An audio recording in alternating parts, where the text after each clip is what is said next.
Bien, bonjour à tous. On se retrouve pour une nouvelle vidéo, bon, tentative avec cette nouvelle méthode. Donc un chapitre, là c'est le chapitre 9 qui apparaît. Ça va peut-être pas correspondre exactement au plan du cours, mais enfin qu'importe. Mais enfin le thème est le suivant, c'est le diagnostic de l'environnement.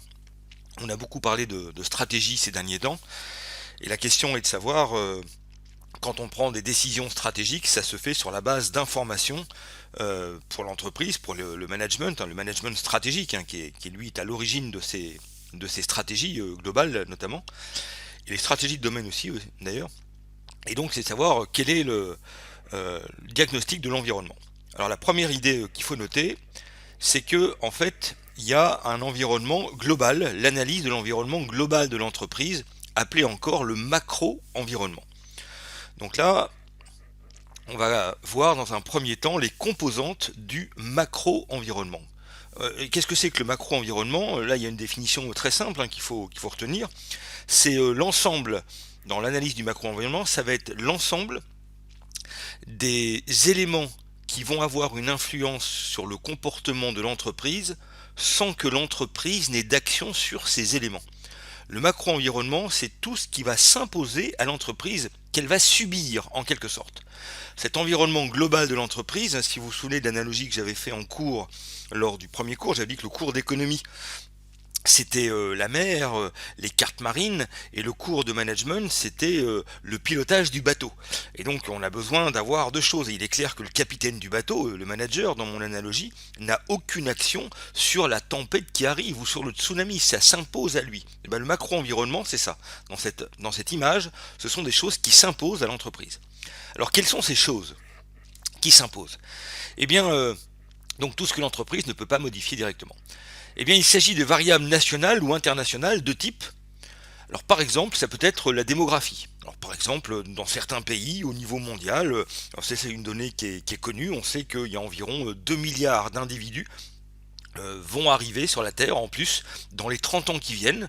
C'est pas une petite composante, ça va avoir des tas de conséquences et aucune entreprise, ni Microsoft, ni Amazon, n'ont d'action sur les variables démographiques. Ça peut être par exemple les entreprises pendant les 30 glorieuses qui ont vu un essor, le baby boom. Le baby boom est un exemple typiquement du macro-environnement qui a été modifié. Les entreprises ne pouvaient pas modifier ce qui s'est passé au début des 30 glorieuses, notamment quand il y a eu cet afflux de naissance. Ça peut être également des variables de type économique. Alors là, typiquement, on peut parler d'une crise économique. Alors là, par exemple, là, on a un très bon exemple avec le Covid-19. Là, il y a vraiment, là, ça s'est imposé. Des tas d'entreprises vont subir totalement ce qui est en train de se passer, n'ont aucune action sur les conséquences sanitaires et les décisions qui sont prises par le gouvernement derrière, ça s'impose à elles, des conséquences économiques qui s'imposent. Mais ça va dans les deux sens. Ça peut être aussi un boom économique qui s'impose à un environnement qui va être extrêmement favorable. Ça peut être également culturel. Des variables culturelles qui s'imposent aux entreprises, ça peut être par exemple quand une entreprise s'implante à l'étranger, il peut y avoir une dimension culturelle dans le pays. Alors je vais prendre un exemple, par exemple lorsque l'entreprise Danone a voulu s'implanter en Angleterre, de façon culturelle, les Anglais ne mangent pas des yaourts de la même taille que chez nous. En général, ils sont un peu plus grands. Et donc, tous les standards de consommation se heurtaient à quelque chose. Ça peut être un autre exemple. Ça peut être lorsque Euro Disney s'est implanté en France, la culture d'entreprise d'Euro Disney n'était pas adaptée à la culture française. Il y avait des tas d'éléments de friction qui peuvent arriver. Et là, l'entreprise toute puissante qu'elle soit, elle ne peut pas modifier la culture du pays d'accueil dans mon exemple. Ça peut être également politique. Voilà, évidemment, la dimension politique échappe totalement aux dimensions. Alors on peut toujours spéculer dans la théorie du complot en disant que les grands hommes politiques sont accoquinés, dit-on, avec les PDG des multinationales et tous ces gens-là sont à mettre dans le même sac. En réalité, dans les démocraties modernes, aucune entreprise ne peut modifier le sort des élections, tout simplement des élections présidentielles ou même d'un parlement. Et la plupart du temps, ça s'impose à toutes les entreprises. Quand la gauche est arrivée au pouvoir en 1981, aucune entreprise n'a pu empêcher les nationalisations. C'était une décision typiquement politique qui s'impose aux entreprises.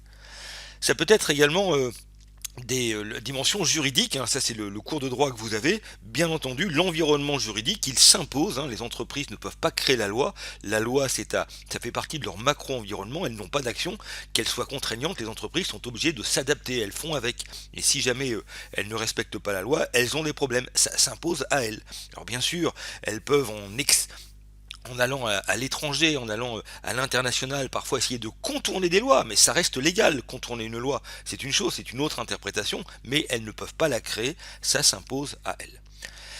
Et puis enfin, il peut y avoir une variable technologique. Là encore, quand une entreprise innove et qu'elle met au point un nouveau système, un nouveau procédé, par exemple, évidemment c'est l'entreprise qui l'a fait, mais si cette nouvelle technologie s'impose, on peut penser aux microprocesseurs, on peut penser au Bluetooth, on peut penser au Wi-Fi par exemple, eh bien ça s'impose à tout le monde. Les autres entreprises n'ont pas d'action sur cette nouvelle façon de faire qui s'impose à elles.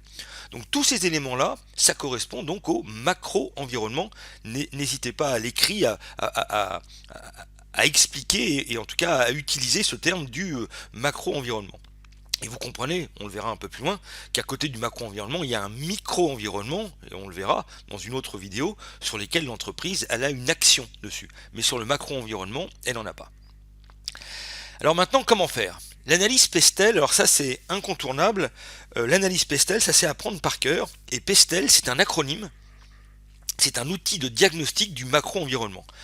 Là, c'est typiquement le genre de question qui revient assez fréquemment lors du BTS. On vous demande d'utiliser une méthode, il y en a plusieurs, mais on va garder la plus courante ici, l'analyse du macro-environnement, la méthode Pestel.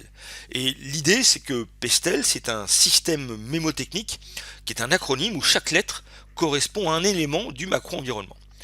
Le P, c'est le P de Pestel ici, c'est le P de politique. Donc là encore, l'étudiant doit être capable, une fois qu'il a défini le macro-environnement, de dire par exemple, eh bien, nous allons utiliser la méthode Pestel pour faire un diagnostic du macro-environnement.